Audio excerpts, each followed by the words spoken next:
આગળ વાત કરીએ તો અમદાવાદમાં ધર્મની રાજનીતિમાં આપ ઘેરાયું છે। મક્તમપુરા વોર્ડના આપના ઉમેદવારનું ભડકાઉ ભાષણ સામે આવ્યું છે। કઈ આપની સરકાર આવશે તો નહીં તૂટે મસ્જિદો। રસ્તા પર નમાઝ કરવાનો વાયદો કરતા આપના નેતાનો આ વિડિયો સોશિયલ મીડિયા ઉપર વાયરલ થઈ રહ્યો છે। આપ નેતાનો વાયદો તો ગુજરાતના મુસ્લિમોની ચિંતા અમે કરીશું। સાથે જ કહ્યું કે મુસ્લિમ મસ્જિદો તૂટવા નહીં દઈએ અને રસ્તા પર નમાઝ પણ પઢીશું। ઉમેદવારના નિવેદન પર ડેપ્યુટી સીએમ હર્ષ સંઘવીએ એક્સ પર પોસ્ટ કરી છે। આપ જનતા પાસે આ મુદ્દા લઈને મત માંગવા જઈ રહી છે। સાથે જ કહ્યું કે શું આ મુદ્દા માટે જનતા પાસે એક તક માંગે છે। તો વધુ વિગતો સાથે અમારા સંવાદદાતા કશ્યપ જોશી જોડાઈ ગયા છે। જી કશ્યપ, જે રીતે આમ આદમી પાર્ટીના મહિલા ઉમેદવાર છે એમણે જે રીતે બધા વચનો અને વાયદા આપ્યા કે રસ્તા પર નમાઝ પઢવા દેવામાં આવશે જો અમે સત્તામાં આવીશું, અને ત્યારબાદ ડેપ્યુટી સીએમ હર્ષ સંઘવીનો પલટવાર છે અને ઘણા બધા સવાલ ઉઠાવ્યા છે। આમ આદમી પાર્ટીના અમદાવાદના બે ઉમેદવારો છે તેના વિડીયો વાયરલ થયા છે।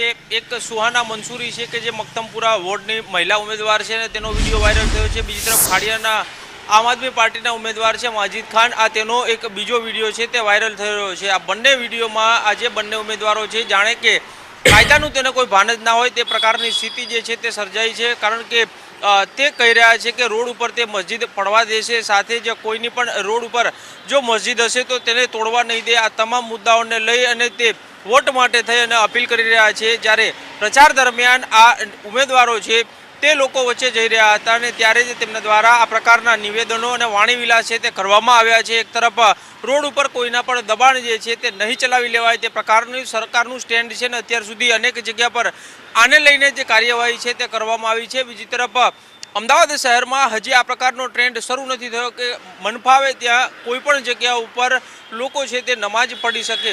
આટલી શિસ્તતામાં અમદાવાદીઓ છે તે અહીં વસવાટ કરે છે, પરંતુ આ પ્રકારના નિવેદન છે તે જાણે કે ધ્રુવીકરણ માટે થઈને કરવામાં આવતા હોય તે પ્રકારની સ્થિતિ છે તે સર્જાઈ છે। અને તેને લઈને હર્ષ સંઘવી જે છે તેના દ્વારા એક ટ્વીટ કરવામાં આવ્યું છે અને તેના દ્વારા સવાલો ઊભા કરવામાં આવ્યા છે કે શું આજ માટે થઈ અને લોકો પાસે એક મોકો માગી રહ્યા છે અને આ જ મુદ્દા સાથે તે લોકોના મત માગી રહ્યા છે। ઘણા બધા સવાલો છે તે ઉઠી રહ્યા છે, કારણ કે આ પ્રકારના નિવેદનો કરવા, આ પ્રકારે મત માગવા તે બિલકુલ અયોગ્ય કહેવાય અને આ તો કાયદાનું ઉલ્લંઘન કરવા માટે થઈને જાણે કે લોકોને ઉશ્કેરતા હોય તે પ્રકારની સ્થિતિ જે છે તે સર્જાઈ શકે છે।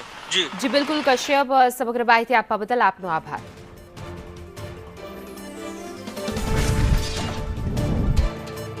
તો આમ આદમી પાર્ટીના ઉમેદવારો શું કહી રહ્યા છે, કેવા વચનો આપી રહ્યા છે, આવો સાંભળીએ। ताकि हमारी बस्ती बेबस है, यानी कौन इसका सुनेगा, तो हमको कोई सुनने वाला हमारे पास नहीं।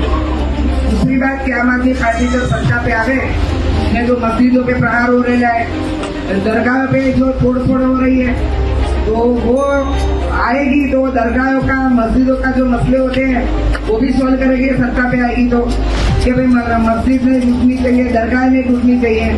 रह गया तो रस्ते पे जो नमाज पढ़ते हैं सब लोग, नमाज के अंदर कहीं रस्ते में पढ़ते हैं तो खड़े होके चले जाते हैं कि भाई खड़े हो जाओ, इधर नमाज नहीं पढ़ने की। तो अपने मुसलमान है, अपनों को अपने कौम के लिए लगेगा, 100% लगेगा कि क्या भारत देश के अंदर मस्जिद में अपने रहते। तो आम आदमी पार्टी ये भी काम करे कि भाई मस्जिदों में जो नमाज पढ़ते हैं बाहर जो खड़े कर देते हैं कि भाई खड़े हो जाओ, वो भी काम करेगी इंशाल्लाह। हमारी सरकार आम आदमी पार्टी જ્યારે हमारी आम आदमी पार्टी सरकार बनसे इंशाअल्लाह तो कोई भी मस्जिद दरगाह रोड पर टूटसे नहीं અને કોઈ भी जब नमाज रोड पर पढ़से એને કોઈ રોકશે નહીં इंशाअल्लाह। कोई भी ताकत नहीं कि આપણને કોઈનો હક કોઈ છીનવી શકે।